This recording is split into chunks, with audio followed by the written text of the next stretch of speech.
Magandang araw sa ating mga minamahal na mga senior citizens. Sa araw po na ito ay pag-usapan po natin ang payout schedule sa 3,000 pension na mangyayari po sa July 22, 2026. Ito ay importanteng announcement na dapat niyo pong malaman. Sa araw po na ito, 5 bagay po ang dapat niyo pong makuha sa aking video. Una na riyan ang mga lugar kung saan may magaganap na payout sa social pension for indigent senior citizens.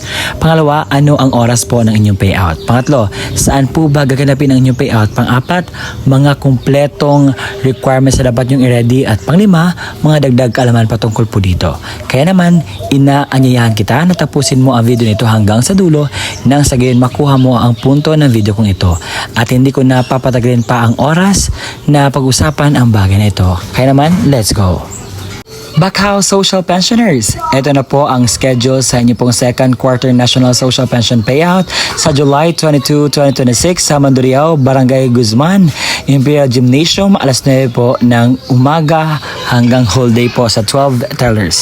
Sa venue po ng Barangay 40 Cagayan de Oro City Covered Court ay meron po maganap na payout sa July 22, 2026 alas 7 hanggang 9:30 ng umaga. At ito po ang mga makasali po sa kuha po ng pensyon. Sa Imperial 5 Gymnasium, Barangay Guzman, Mandurriao, Iloilo City, meron po maganap na payout sa July 22, 2026, alas 9 ng umaga po. Sa Barangay 40 Covered Court, Cagayan de Oro, meron po magaganap na payout sa July 22, 2026, sa alauna hanggang alas 3 po ng hapon.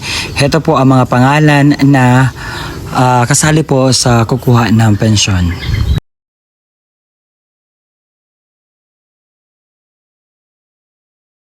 Sa Barangay Katalunan Pequeño ay meron po magaganap na payout sa social pension payout sa July 22, 2026 sa Barangay Gymnasium ng Barangay Katalunan Pequeño. At heto po ang mga listahan ng mga kasali po.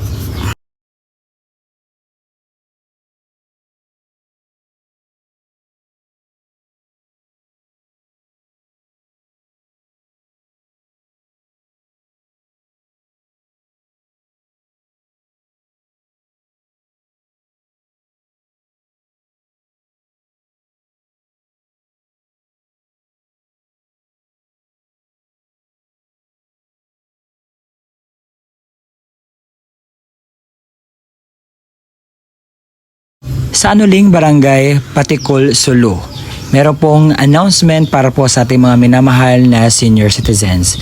Sabi po dito, July 22, 2026, alas 7 hanggang 12 ng tanghali sa Taglibe, Patikul, Sulu. Ito po ang mga listahan sa kasali.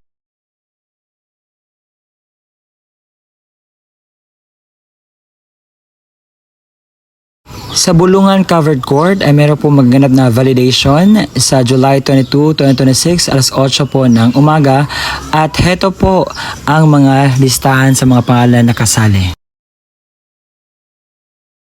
Sa lalawigan ng Benguet, sa bayan po ng Kibungan ay meron pong announcement para sa mga senior citizens at heto po ang chart. Meron po magaganap na payout sa July 22, 2026 sa Madaymen, Barangay Hall po ang payout venue. Sa Badeo, Tableo, umaga po ang payout. At sa Proper Badeo, hapon po ang payout sa Paulinos Residence, Barangay Hall. Sa Barangay Bara, Milagros, Masbate, meron po akong ipapakitang announcement po sa inyo at atin po itong pag-usapan. Attached po dito ang 64 social pension beneficiaries and indigent. Meron po silang payout sa July 22, 2026 sa Municipal Lobby alas 11 hanggang 12 ng tanghali. Sa Dangkagan, Bukidnon ay meron pong announcement para po sa ating mga senior citizens. Ating basahin sa July 22, 2026 ay meron po magaganap na payout sa social pension sa morning, Barangay Barongkot, New Visayas, Dolorosa at San Vicente. Sa hapon naman, Kapalaran, Poblasyon at Sagbayan. Sa Barangay Carmen, Cagayan de Oro City ay meron pong announcement dito sa ating mga senior citizens sa bagong venue po sa PWD Social Pension Payout sa July 22, 2026 sa City Quadrangle sa District A2. Ito po. Sa District 1B, alas 7 hanggang 9:30 ng umaga para sa Bayanga, Bisegan, Dansulihon, Lumbia, Mambuya, Pagalungan, Pigsaan, Tiglimaw, Tagpangi, Tinagpulan, Tuburan, Tumpagon. Sa District 1A, 9:30 to 12:30. Sa Baikingon, Bulalang, Bayabas, Bonbon, Bulua, Kaintuan, Carmen, Ipunan, Kauswagan, Pagatpat, Patag, San Simon. District 2A, alauna 3 ng hapon sa Agusan, Balubal, Bugo, Kugman, FS Catancio, Gusa, Lapasan, Puerto, Tablon. Sa District 2B, alas 3 hanggang 5 ng hapon sa Kamamanaan, Indahag, Makasandig, Nazaret, Barangay 21 to 40. Sa District 2C, alas 3 hanggang 5 ng hapon sa Konsolasyon, Makabalan, Puntod at Barangay 1 to 20. At ito po ang mga listahan po sa kasali.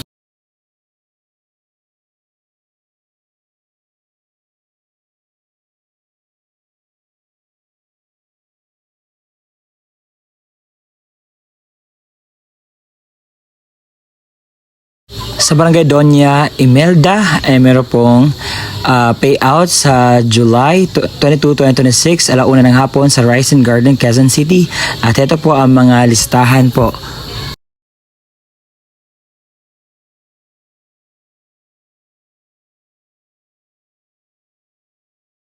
Sa Bukidnon ay meron po maganap na payout sa Nam Covered Court sa alas 8 hanggang alas 3 po ng hapon sa 733 pensioners sa Barangay Namnam, Magkalungay, Daw, Bulalang, Palakpakan, Kibungkog, Iglungsad, Kawayan.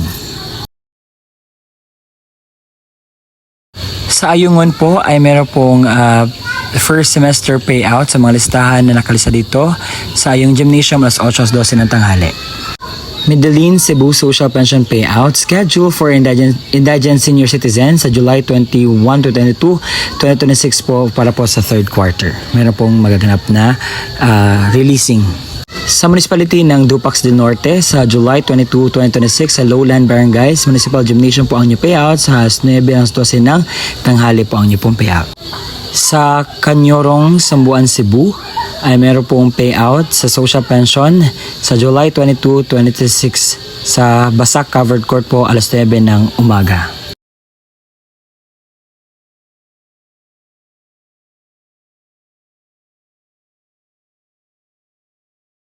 Sa Sambuan Covered Court, alas 9 po ang inyong payout sa July 22, 2026. Ito po ay third quarter payout po.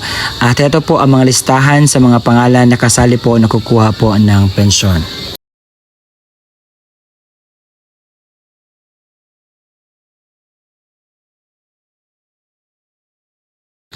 Sa Poblasyon 1 Gymnasium, Carcar City, Cebu, sa baba po ng simbahan, alas 8 po ang inyo pong validation sa mga potential na magiging isang ganap na social pensioner. At ito po ang mga listahan sa kasali.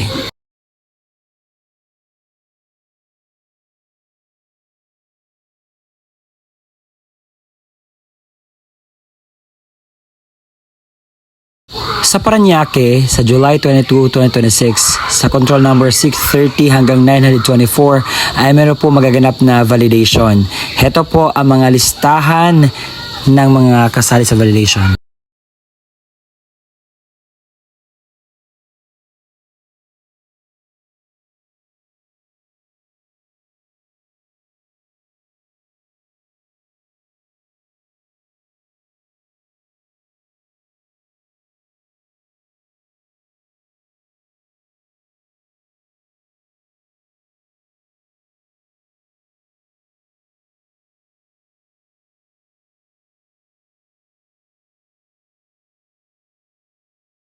Sa Pantuhan po, meron po maganap na payout po sa July 22, 2026 sa Teller 1, Barangay Barandias, Barangay Lantay, Barangay Madaya, alas 8 hanggang alas 12 ng tanghali sa Barangay Bandias Covered Court.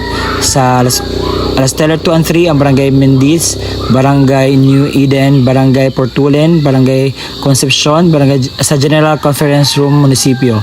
Sa Teller 4 hanggang Teller 5, Barangay Gandingan, Barangay Adtuyon sa General Conference Room Munisipyo, sa Barangay Poblasyon sa General Conference Room Munisipyo.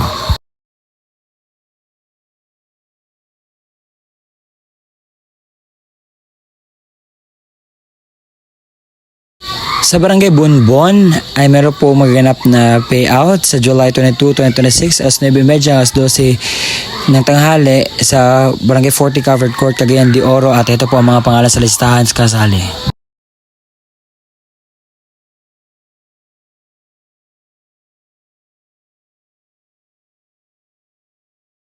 Sa Dalaguete Sports Complex, meron pong local social pension sa payout sa July 22, 2026 sa alauna hanggang alas 4:30 po ng hapon. At ito po ang mga listahan sa mga pangalan na kasali po.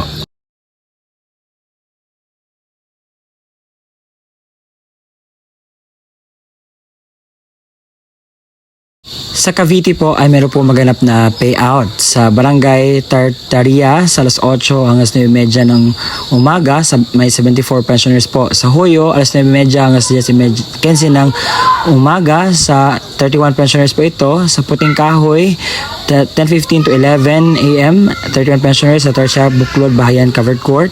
Sa Barangay Ulat, alas 8 hanggang 8:25 na may 44 pensioners. Paligawan, alas 8:25 hanggang alas 9:10 ng umaga na may 13 pensioners. Sa Balete 1, alas 9:10 hanggang 9:45 na may 51 pensioners. Sa Pulong Bunga, alas 9:45 hanggang alas 10:20 ng umaga na may 38 pensioners. Pulong Saging, alas 10:20 hanggang alas 11 ng umaga na may 39 pensioners. Sa Anahaw 2, alas 8 hanggang 8:45 ng 45 pensioners. Sa Ipil 1, alas 8:45 alas 9:20 ng umaga, 52 pensioners. Sa Ipil 2, alas 9:20 hanggang alas 10 ng umaga, na may 51 pensioners. Sa Yakal, alas 10 alas 11 ng umaga, na may 52 pensioners sa Yakal Covered Court. Sa Alas Banaba, alas 8 alas 9 ng umaga, na may 55 pensioners. Barangay Bulihan, sa alas 9 alas 10 ng umaga, sa Bulihan Covered Court, na may 43 pensioners po. Sa Nara 1, alas 8 alas 8:30 ng umaga na may 50 pensioners. Sa Nara 2, alas 8:30 alas 9 ng umaga na 48 pensioners. Nara 3, alas 9 alas 9:40 pensioners na may 60 pensioners. Barangay Acacia, 9:40 hanggang 10:15 a.m. 68 pensioners. Anahaw 1, 10:15 to 11 a.m. 41 pensioners. Acacia Covered Court. Sa Atanawi ay meron po maganap na payout sa mga nakalista po dito sa July 22, 2026. Sa Apayao po ay meron po maganap na payout sa July 22, 2026 sa Altig, sa Alig Gymnasium, sa Anipan, sa Aninipan Barangay Hall, sa Mal Norte, sa Malubibit Norte Barangay Hall, sa Malsur, Malubibit Barangay Hall, sa San Jose Barangay Hall, Tamalunog, sa Tumalunog Barangay Hall, sa Atok Barangay Hall, sa Balasi Barangay Hall. Sa lungsod ng Maynila ay meron po announcement para sa ating mga minamahal na senior citizens. Ito po, July 22, 2026, payout po sa mga senior citizens sa Barangay 86 Hall. Sa Purok 8 Total Gymnasium, meron pong magaganap na payout sa Barangay Bago Aplaya sa July 22, 2026, alas 8 hanggang 2 ng hapon po, at ito po ang mga listahan.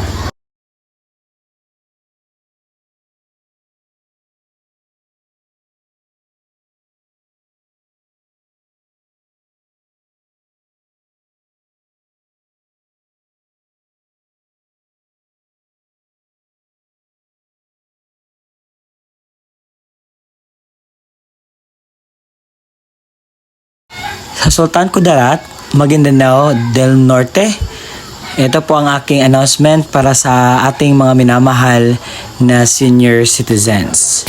Ito po, announcement po sa inyo pong payout sa morning, ang Barangay Magkagiling, Maydapa, Bulalo, Ibutigen, Limbo, Ungap, Katamlangan. Sa afternoon, sa Ladia, Darapanan, Katituan, Alamada, Pagkala, Nara, Ribuken. Sa Barangay Ubo, Dalagiti, Cebu ay meron po maganap na payout sa Mantalungon Covered Court sa July 22, 26 alas 8:30 hanggang alas 11:30 ng umaga. Ito po ang mga listahan.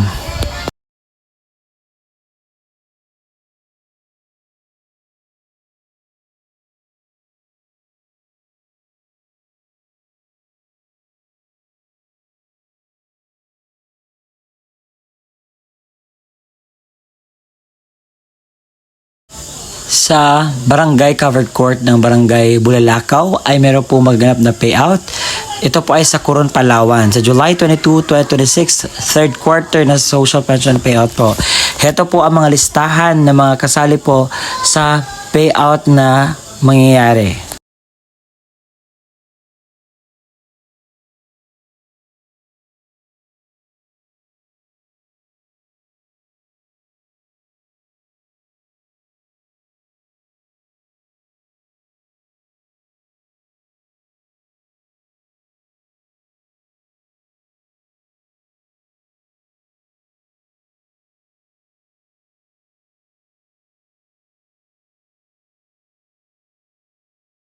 Sa Waan Gymnasium ay meron pong magaganap na payout sa annual subsidy sa July 22, 2026 alas 12:30 hanggang 1:30 ng hapon. Ito po ang mga pangalan sa listahan.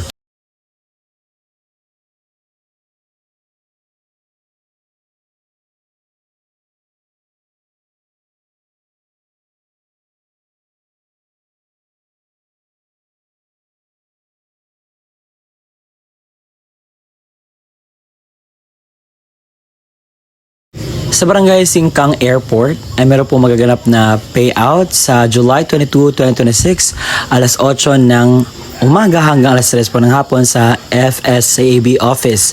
At ito po ang mga kasali po. Sa Tapon, Cebu, sa Barangay Tapon ay meron po magaganap na payout sa local social pension sa July 22, 2026 sa Mid and Coastal Land Barangay sa alauna alas 4 po ng hapon sa Dumaguete Sports Complex. Sa Metro Bayani, sa Barangay Bulihan Covered Court, ito po yung mga barangay na payout. Barangay Bulihan, Banaba, Ipil 1, Ipil 2, Anahaw 2, Yakal. Sa Anahaw 1 Covered Court, Anahaw 1, Nara 2, Nara 3, Acacia. Sa Walter Mart Sukat, meron pong validation sa alas 9 hanggang alas 4 po ng hapon. At ito po ang mga kasali sa potential po na makuha ng pensyon sa social pension.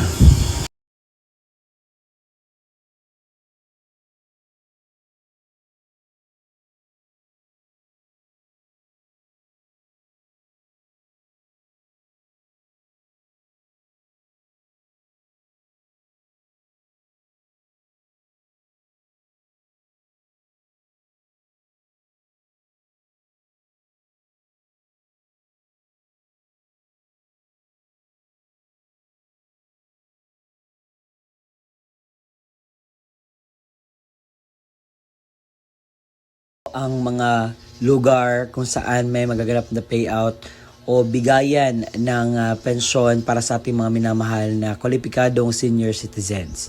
Sa mga nagtatanong, sir, totoo ba itong sinasabi mo? Hindi ba ito fake news?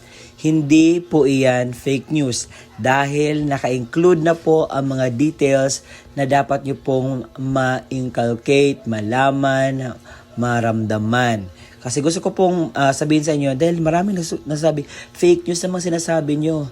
Hindi po ito fake news. Ito ay batas po ang Social Pension for Indigent Senior Citizens. At kung hindi ko man nakita ang inyong mga lugar, you can just go to the near barangay sa inyo at alamin kung meron na bang update sa inyong Social Pension for Indigent Senior Citizens. Kung kasali ka pa ba, meron bang update o ano ba ang gusto mong malaman na increase patungkol po sa inyo pong magaganap na pensyon. Baka yung iba hindi na nakatanggap dahil meron pong validation. Kapag hindi ka pa makapunta sa validation, automatic tanggal ka na po. And sir, ano ba yung mga requirements nito para baka payout kami? So ito po ang kumpletong requirements na dapat mong i-ready. Social pension requirements. Kapag ang senior citizens mismo ang pupunta sa venue, ito po ang kanyang dalhin. Una, original OSCA ID at national ID. Pangalawa, photocopy ng senior citizens ID na may 3 lagda o thumb mark sa hindi na po makakapirma. Kung ang representative ng senior citizens naman ang kukuha, ito po ang dapat niyang dalhin. Una, original at photocopy ng ID ng senior citizens ID na may 3 lagda o thumb mark sa hindi na po makakapirma. Original at photocopy ng valid ID ng representative o government issued ID lamang na may 3 lagda o thumb mark sa hindi na po makakapirma. Sulat, pahintulot or authorization letter mula sa senior na mayroong pirma, thumb mark at naayon sa format mula sa DSWD, makukuha po ito sa inyo pong barangay. Pang-apat, kopya ng litrato ng senior citizens na may kasamang representative na may hawak na updated newspaper. Kung ang kukuha naman ay representative ng namayapang senior, ito po ang kanyang dalhin. Una, original at photocopy ng ID ng senior citizens or certificate of membership mula sa OSCA kapag wala na itong OSCA ID na photocopy. Pangalawa, original at photocopy ng government issued ID ng representative. Pangatlo, original na kopya ng death certificate na naka-certified true copy. Paunawa, ang mga namayapang pensioner ay makatanggap lamang ng kanilang pensyon depende sa quarter kung kailan nimao ang alinsunod sa alintunin mula sa DSWD. At yun po ang kumpletong detalye sa inyo pong makukuhang pensyon sa araw po na aking sinasabi. Salamat po sa pakikinig. Hanggang sa susunod na aking upload. Bye-bye.